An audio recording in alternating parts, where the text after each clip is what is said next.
The reason that you haven't smashed through your weight loss plateau, whether you're on GLP-1 medications or not, is because you didn't do the proper fix. Eating less calories, burning more calories is not the solution to your weight loss plateau. You need to do a reverse diet, a metabolic reset. We're gonna crack the code on exactly what that looks like and how long you need to do it for you to be able to achieve lasting weight loss. Let's get into this one. Guys, I'll say this multiple times. The only modification to the program, if you're in a reset, besides doing the reset, is you can't do long fasting. So I want to be clear, and we're going to talk about fasting next. So no 24-hour, no 48 when you're in the reset only. Now, when you are weight maintenance, there's going to be more feasting, right? But when you're trying to lose weight, the ratio is we still need some feasting, but just less intense.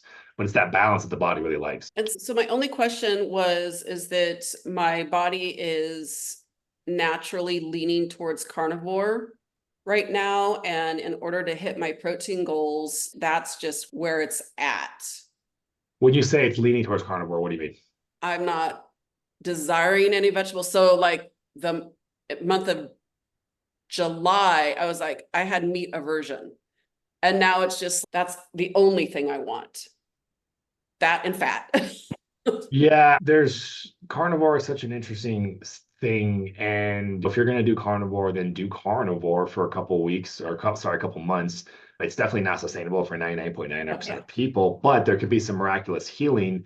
Although my concern with carnivore in my program, which is why I never push it, is you're going to probably undereat because carnivore, it's really hard to eat a lot of food. It just is. Meat is really satiating, like really satiating. So as dense as a fatty steak is, you can only eat so much fatty steak. Just be careful. And this is where the calorie counting experiment comes into play. So I don't need you counting calories, guys, but I do need you to have some awareness. And if you're like, I don't know, it's been so long since I've counted, it's time to recalibrate and count your calories for a couple of weeks, which if you're doing a reset, I'm going to make you do that anyways. If we're not going to do a reset, it would be a good idea to recalibrate as far as your calorie counting. So yeah, so Tony, for you, the only thing is just make sure we're hitting that 1900. But other than that, let's keep rolling because it's working right now. Okay. Cool. Fantastic. All right. So Jessica, where are we at? There we go. Okay. So GLP-1, you didn't respond to them. Okay. So no, you were on. Oh no. Okay. So tirzepatide, 4 months. Yeah, that sucks. What dose did you work up to? So I started at 2.5. And just because of like insurance weirdness, I did that for 2 months and then bumped up to 5. And so that's where I'm at right now. I actually went off for a month and then I really gained. It was a weird rebound. I wasn't losing any weight, so I decided to stop. And unfortunately, I did it on my own without my doctor like titrating me down.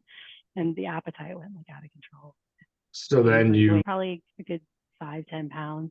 And then went back on it. So I've been back on it for, I think, 2 weeks now. But same thing, like I noticed my appetite increased when I went off of it.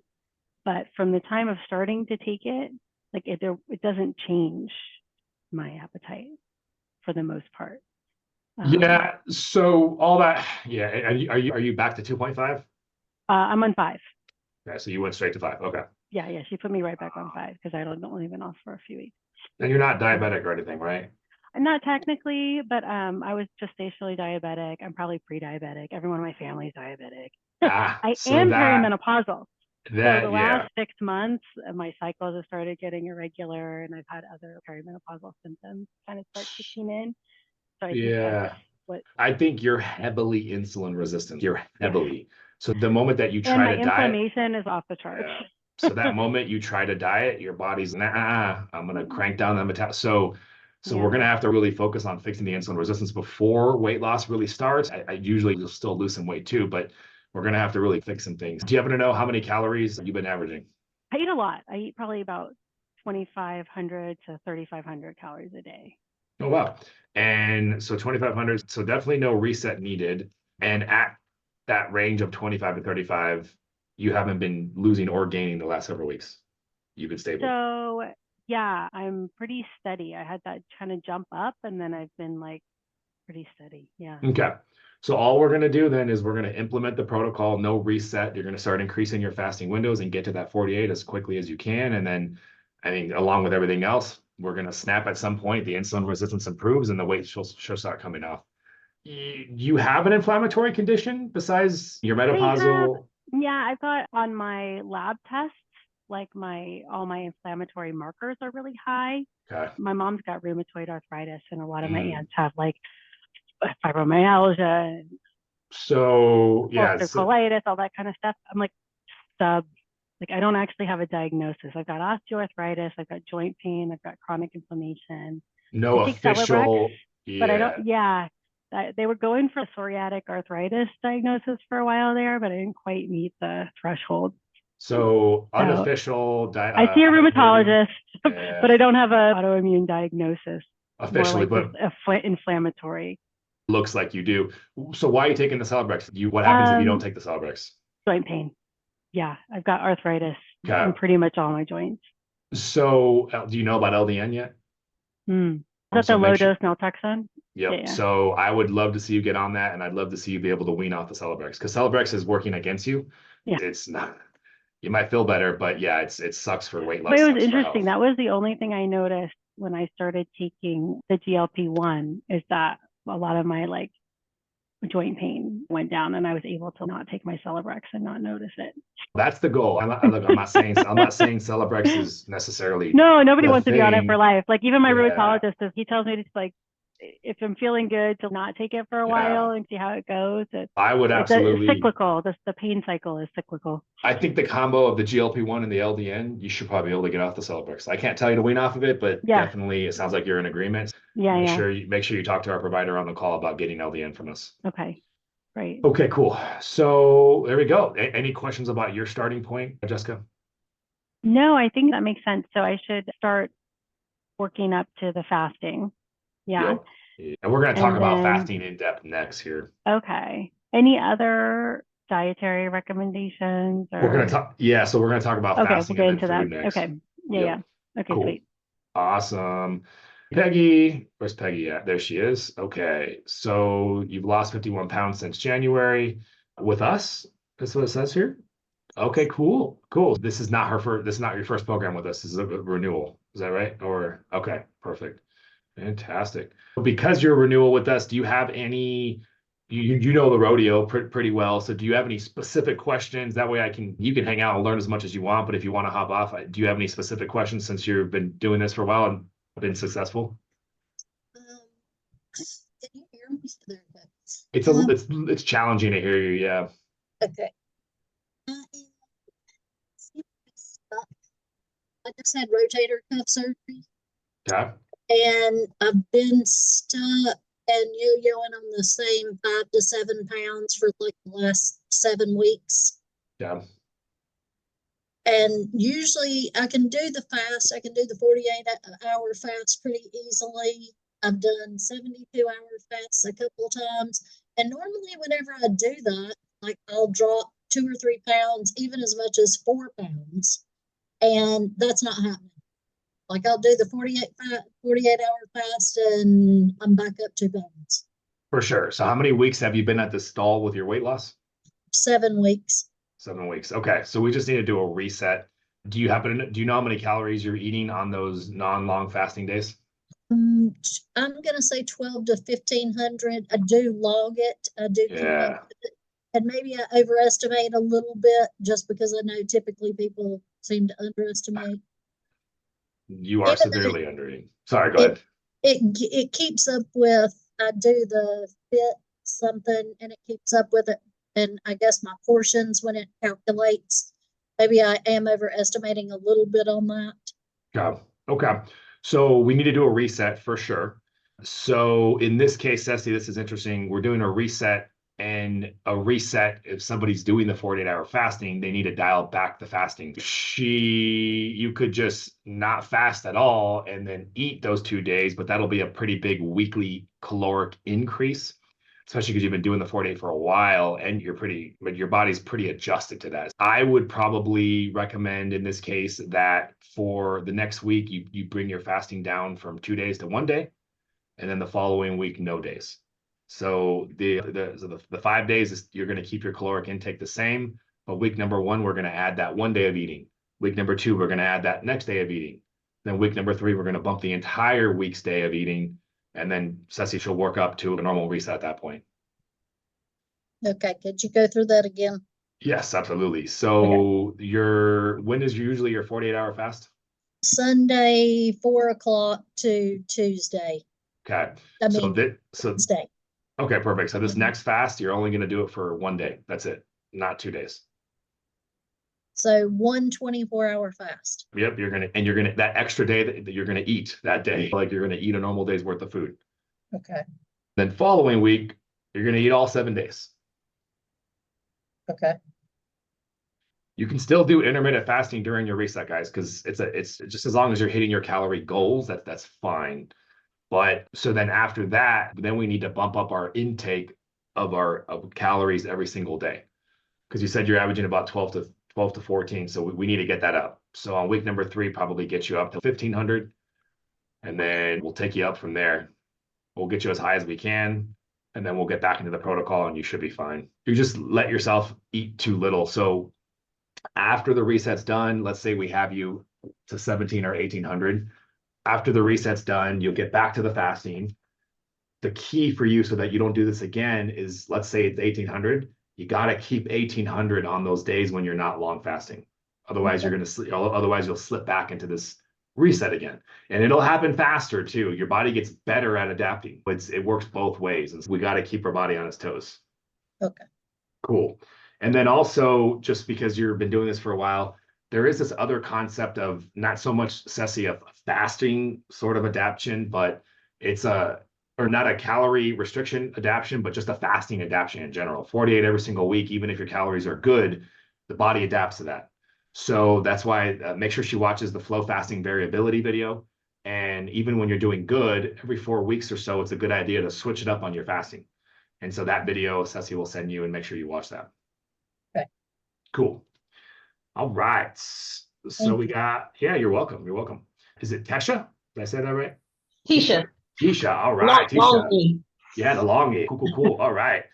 You have already been doing GLP-1, right? You went down from 248 to 232. Fantastic.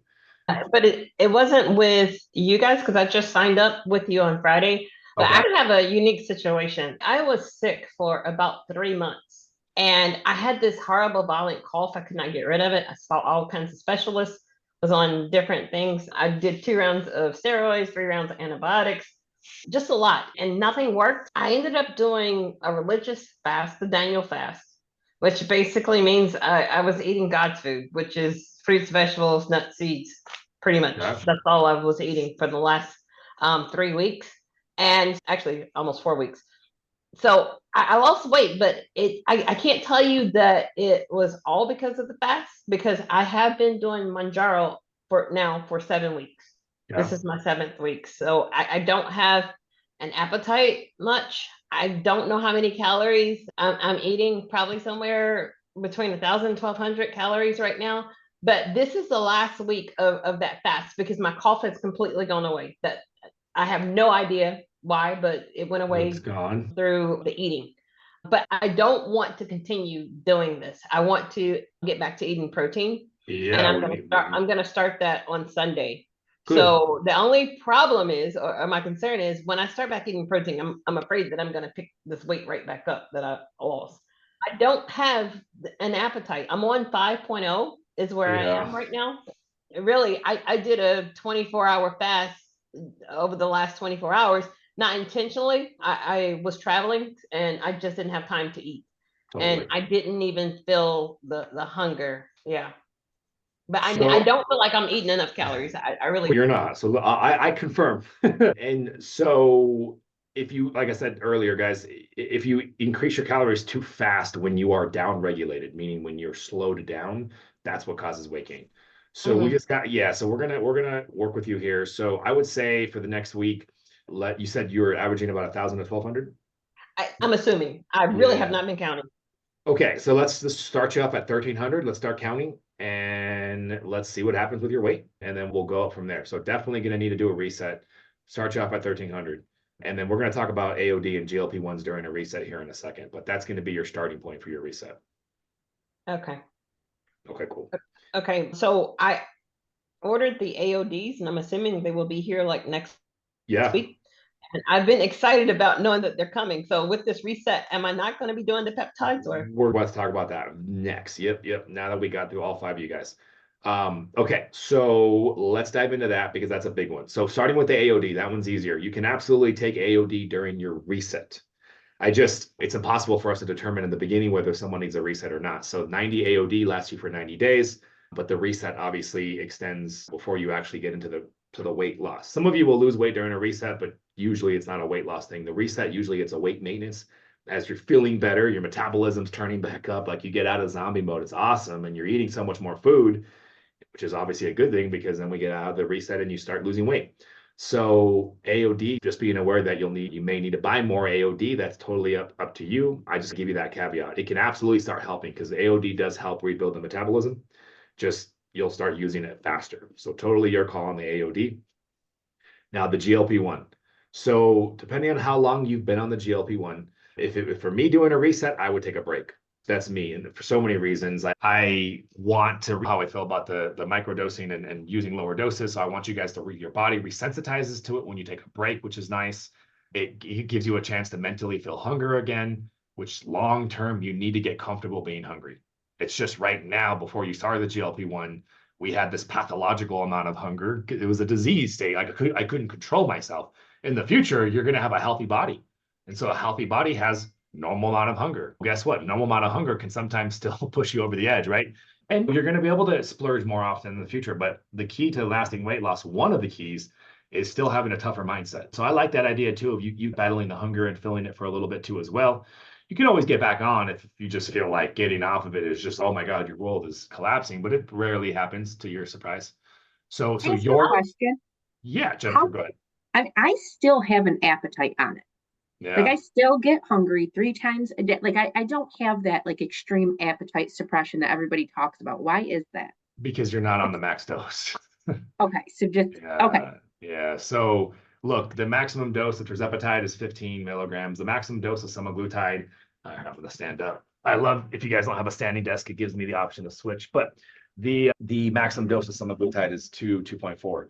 So trust me, I very rarely do you not feel that at a higher dose. And I'm not saying you shouldn't increase either. I can't tell you guys anything as far as dosing one way or the other. The point of the medication is to remove the barrier. What's the barrier in front of you? The preoccupation with food chatter, the preoccupation with food. I can't even get. It turned all that off. It totally turned the food noise off of the the compulsive. I want to eat the cookie, and it turned that off. Good. But I'm hungry. But I still have hunger throughout the day. Like I want breakfast, lunch, and dinner still. But can you control it? Yes. So that's what you want. Is my point. Oh. Don't chase that. I like being on the lowest. I want to be on the lowest I can maintain with still losing weight with that. Well, look, like there's something cool about, I get it. I wanted to try it too. What's it feel like to not have hunger at all? Oh, I felt it, but it's so unnatural and it works against you because now it does. I've seen people who have felt no hunger for 6 months. If you are enjoying watching these clips from my coaching calls and my community, guys, I have thousands of like-minded individuals who are kicking ass. Click that link, I'll put it in the description of the video, where you can set up a free consultation to discuss exactly how my individuals are achieving lasting weight loss utilizing microdosing and intermittent use protocols. Now, back to the video. And so when they feeling no hunger, do you know how mentally weak you get in the category of being able to control hunger? You get weak, really weak. You never want to get there. So it doesn't mean that it's not working in me. It just means I'm at a low dose. So it's not.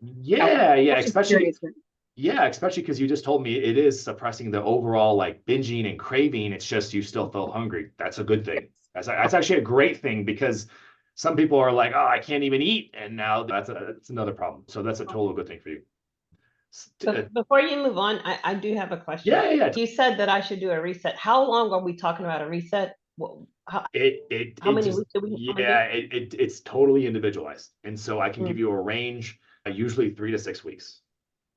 It depends on the extent of the resets. You said you're averaging 1,000 to 1,200, so that's why I chose 1,300, and I want to go up 200. If you said, Dr. Jones, screw that, I want to go through this faster, I can bump you up faster, and if I do that, your body might be fine and you might reset faster. The reason why I go slower is because what if your body doesn't like the fast increase? What happens is you start gaining some weight and then now you're mentally frustrated. So if you told me, Ceci, I haven't really told you this, but if someone really wants to speed up, you can say, hey, I can speed you up and you might do fine, but you also might start gaining weight. So if I have your agreement that you're not mad at me because you want to speed up, then we're cool. Then we can speed up the reset, because I have no way to know whether your body's really going to take 5 weeks to speed up. Because remember, we're having you slowly increase your intake so that your body speeds up the metabolism. And when I say speed up, return to normal, right? That's all we're trying to do.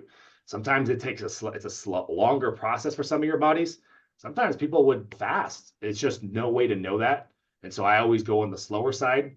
It gives you time to get used to eating more, gives you time to really get this process in, to pay attention to the symptoms like we notice on the reset, the brain fog, the energy, like just confirm that it's working. But if you're really hell bent on going faster, you can increase your calories faster too if you want. Yeah, I'm not really interested in necessarily increasing them faster, but what I am interested in is the amount of time that it takes and understanding how long, because I want to get the benefit of continuing to lose weight. Because I heard you say that during a reset, you don't necessarily lose weight. Yeah. Your metabolism increases. First was introduced to this protocol, I was told that I would be able to lose a certain amount of weight within 3 months. Yeah. And I don't see that happening if I'm going to be resetting for 4 or 5 weeks. Yeah. So great question. And so the reset will get you the best results long term. They will. So skipping the reset, you'll get some more short-term weight loss, an unknown amount, and then you plateau even harder. Basically, like I said earlier, if you want to go through the reset faster, then we can, to get your weight loss started faster. But this is going to set you up for success long term. And obviously that's why we got to get on the Zoom and actually dig deep into this. And guys, we have a guaranteed result on this too as well. So if you don't lose 1% of your body weight throughout this 3 months, we keep the coaching going before we ask you to pay more. So I stand by that. All right. So the reset works to your benefit. You know what I mean? Because I still stand by my guarantee. But it might take a little bit longer. Yeah, you're right. But I'm not going to charge you more, at least for the coaching side of it. So does that answer any follow-up questions on that, Tisha? Yeah, thank you. Okay, cool. Any other questions about your guys' starting point for the reset? The rest of it's going to fly. That was the most technical thing we're going to do today. So fasting, 3 stages of fasting. You guys read your 24-hour, your intermittent fasting, which is still every day. You guys can do that during the reset. If you're in a reset, don't go past that until we tell you're done with the reset. We will graduate you from the reset. That's the back and forth texting, the weekly. Once you're through the reset, or if you're not in a reset, you want to get to stage 2 and then eventually to stage 3. Stage 2 is being able to do 2 different 24-hour fasts in a week. And then stage 3 is getting up to a single 48. Once you pass the hump of going to bed, not having eaten from the night before. So for example, dinner Tuesday night, you go to bed Wednesday night, you haven't eaten. Once you wake up, you're in flow territory now, because you wake up like 34 hours into a fast. Don't do that more than once a week. If you have to eat breakfast that day, great. That's 34 hours. Every single week now, you do that once a week, trying to increase that to the point where you can hit 48. You might hit 48 very next week, and you're like, oh my gosh, I made that much progress. You might only get 2 hours at a time. I've seen people just all sorts of variations. The most important part to understand with this fasting is you are choosing the rate of progression. It's impossible for me to recommend, because more about your health, more about your stress level. And you each kind of have your own personalities of, do I like to rip the Band-Aid off, or do I like to slowly peel it off? Totally up to you. The faster you rip it off, the faster the results can come, but the more difficult you might run into. And so you have to make a decision. Now, if your stress level is so high right now, but you're doing this because you're like, I'm not waiting for life to be perfect, then great. Then maybe go a little slower. Tony says she's all in. I love it. I think I remember you saying that. If you are a person that just likes to do things slow and steady and you're not in a race, then slow and steady is good too as well. I'd say within a couple of weeks, getting to the 48 is pretty realistic for you guys, because remember, at some point you're going to start the tirzepatide and AOD, and that just makes things easier to progress to the 48. Any questions about the fasting? We're going to talk about food next, but any questions about progressing through the fasting? Yes, Jessica. So I struggle with fasting, like even the intermittent fasting. Like I'm noticing by about 12 hours that I'm starting to feel pretty bad. And by about 16 hours, like I'm dizzy, I'm shaking, I'm nauseous, like all that kind of stuff. How long should I wait before I start trying to progress past Are you, that? Or so are you basically someone that knows you can't skip meals because you I really, usually can't. Like I tend yeah. to struggle with the blood sugar highs and lows. So what we do for someone like this, Ceci, who's essentially, it's what we call hypoglycemic. And I think you said earlier you might be diabetic, right? So that kind of goes hand. Borderline. Yeah. So it just means we got a bigger uphill, it's just a bigger battle. That's all it is Yeah. for you. So taking fiber with every meal, adding Okay. fiber to every meal, and then taking exogenous ketones in between your fat, like in your fasting windows, adding everybody can do this, by the way, to make it easier, but this is especially for her. She's going to be battling a really long battle to get from 12 to 48, but she's got the fiber in her meals and she's got the exogenous ketones among Okay. everything else. And then just pay attention to it. I want you to Yeah. push yourself and challenge yourself, but I don't want you to be Sure. suffering either. Yeah. Okay. Thank you. Yeah, of course, Tony.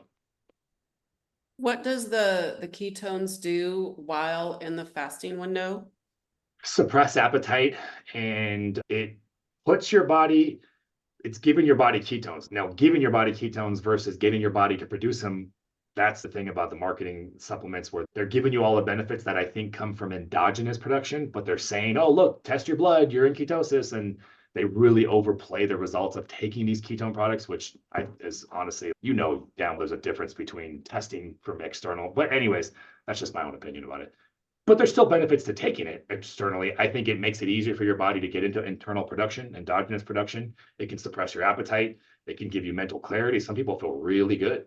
So exogenous ketones are definitely worth a shot. Some people feel no different at all. So like anything, there's a ton of variability. You just got to try all these different things and pay attention to how you feel.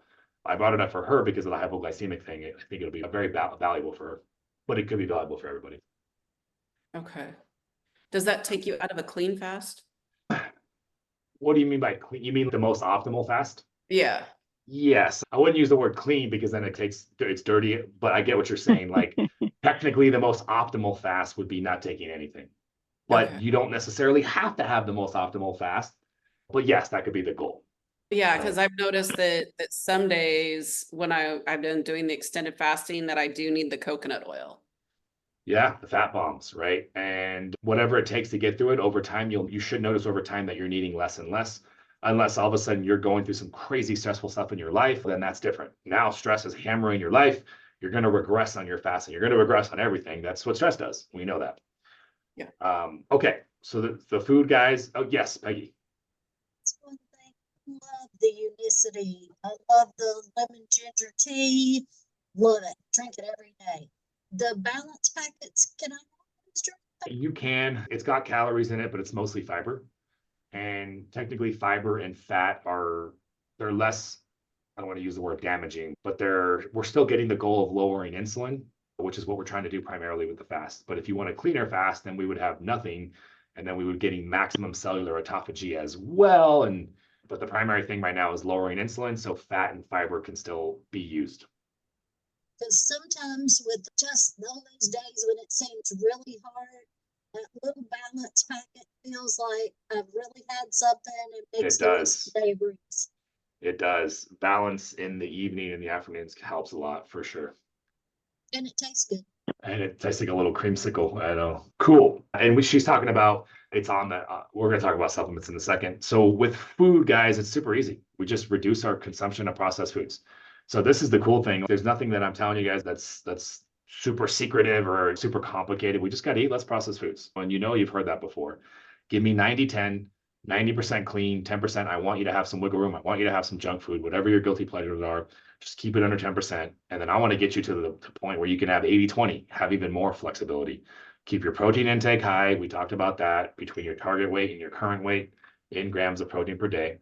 This diet, this anti-processed food diet, Paleo-Mediterranean are great examples of foods that would be representative of what we're talking about. The only modification we're going to do is I am asking you to go keto. Like carnivore, keto is also very unsustainable long-term. But most people can okay, I can do it for 2 to 4 months. And believe it or not, like that's what I see that's all that's necessary for most people in my program. Because the fasting is so intense, that's why. Some people will say you should do keto for a year before you make those changes. If you're not doing fasting, yeah, you probably got to do keto for a year, because we're doing flow fasting, which is so freaking aggressive, 2 to 4 months of keto. And most people, they're great. You're not going to be at your weight loss goal in 2 to 4 months, but we're going to fix your insulin resistance so much. Jessica, you're probably going to be longer, by the way, just from obviously what's not to pick on you, but we got a heavy amount of insulin resistance. I have a low carb tolerance. Yeah. And being super insulin resistant, that doesn't always mean you're morbidly obese either. Even though insulin resistance creates both diabetes and obesity, they're both strongly correlated. You still have that individual variability to someone who's not that overweight, but they're still significantly insulin resistant. So for your case, you might be losing a lot of weight, and we don't know yet. We have to see how your body responds, but we got to fix that insulin resistance for sure. And so you should, if you can, find your recent A1C and send it to us, Ceci, so we know what our A1C is, because I'd like to see what that A1C is. 5.4. 5.4. Okay, so that's not even pre-diabetic. Pre-diabetic is 5.7. Yeah. So you're still higher, but you're not pre-diabetic yet. Well, I'd like to get that to 5.1. Yeah, So, mine, I failed the 1 hour glucose test. yeah. And I failed about half of the 3 hour glucose test, but my A1C is normal always. Yeah. It's still high. It's still functionally elevated for sure. Yeah. Getting to the low fives. But it's the postprandial is where I shine. Yeah, for sure. We'll get you there. Yeah, no doubt. Tisha. Yeah, so I have a question. My A1C was 6.6 in July, the beginning of July. Yeah. But I recently did on Saturday a blood test for this program here. I have a couple questions. So with the reset, keto, is that something that you're wanting me to do during the reset as well? And does that affect me at all with yeah, great question. Keto is not mandatory for the reset, but it's going to be coming anyways. And so if keto doesn't make the reset more complicated than it already is, then go for it. But if it's like, oh my gosh, all these rules, then don't worry about it. Yeah. Okay. Cool. Any other food questions, guys? Breaking the long fast is Do we have one? I forgot. Am I able during my fast to have like unsweetened almond milk? I know you said nut pods. Yeah, so unsweetened almond milk, if you look at the label, is mostly fat. Some of them have some carbs, so then it would be a no-go. But if it's pure fat, I'm okay with it. That's what nut pods creamer is. Quarter, like a small amount. You're probably fine as long as it's the one that's really sugar-free and doesn't have hidden carbs in it. So sugar-free, carb-free, and then 15 calories, I think. Oh yeah, that's like fine. Yeah. Okay. 1 tablespoon of nut pods creamer, it's 10 calories. So we're still trying to go as low calorie as we can. But if you have to have a fat bomb, you have to have a fat bomb. 200 calories of fat in a 24-hour window is still phenomenal. Cool. Yeah, breaking the fast, guys, just take it slow and steady, break the fast. That's why I like bone broth or soup. And you're going to get diarrhea. You're going to feel like something different is happening. And then stacked with the GLP-1, you already had something different happening, and now you have this. So just be cognizant of that. The goal is, after several weeks of doing the long fast, you want to get better at handling the breaking the fast part, which it naturally happens, but you should be paying attention to how your body feels. You shouldn't always feel like crap every time you break your long fast. You're doing something wrong, let us know. You learn how to basically handle the eating in that window as time passes. But the general rule is eating easier to digest food in smaller quantities, working your way up. That's the general rule. With supplements, there's just an insane amount of supplements in this world. I wanted to make this as least overwhelming as I can. So when I showed you on that list, the essential, that what I'm saying there is the 4 supplements, and then the electrolytes will be number 5. Electrolytes and salt will be number 5. But those are the core supplements every human should be on. I have a link there. You guys can purchase mine if you want my favorite. I don't care if you use another. Just make sure if you're going to use someone else, it's high quality. And then the electrolytes are vitally important on those long fasting days. All the rest of those supplements are completely situational. And so, meaning they could very well be an important thing for you if you have that issue. So if you have that issue, let us know. But if you don't, obviously, we'll focus on just what's the issue at hand. Let me show one thing, and then I'll get to your question, Jessica. So another thing that's situational but mandatory is going to be if you are doing a reset, which some of you are. So by the way, this is the link to the information on the LDN, if you guys want to check that out for the people that have an autoimmune issue. If you do have an autoimmune issue, curcumin and resveratrol, highly recommend that. This is the most powerful supplement-based way to reduce your inflammation, these two right here. And then thyroid C and V was the last thing I was going to say. Only required if you are doing a reset. 1 bottle is all you need, and you take that during the reset to help your body's metabolism speed up faster. Rest of it, totally optional, but if you have that issue, you're going to want to address that. Yes, Jessica. I have a question. My major side effect that I've had on the GLP-1s has just been like extreme fatigue. I'm one of the few people who has like a family pharmacist. We were chatting about it, and he told me that I should consider taking an iron supplement since I tend to be a little low iron to begin with. He said that the digestion from the GLP might be slowing down some of my absorption. I was wondering what you thought about that, and if you had any iron supplements that you would recommend. Iron's tough because if they're just going by serum iron, it's not really accurate. You Right. want to get an entire iron panel that they actually look at binding capacity and ferritin and all that stuff. Just serum iron alone is not the most accurate. I would, if your doctor thinks that, I would go get an iron panel, a complete iron panel, just so they can do a more in-depth look and then figure out, because sometimes you don't want to take iron if you don't need it. Right? Yeah. It's not like one of those things where it's just like, oh, a little extra vitamin C, no harm. Iron is, you only take it if you really need it. So I would Okay. go get a full iron panel before you just willy-nilly add it. I don't have a particular iron brand that off my hand, but I can find one that I recommend for you for sure.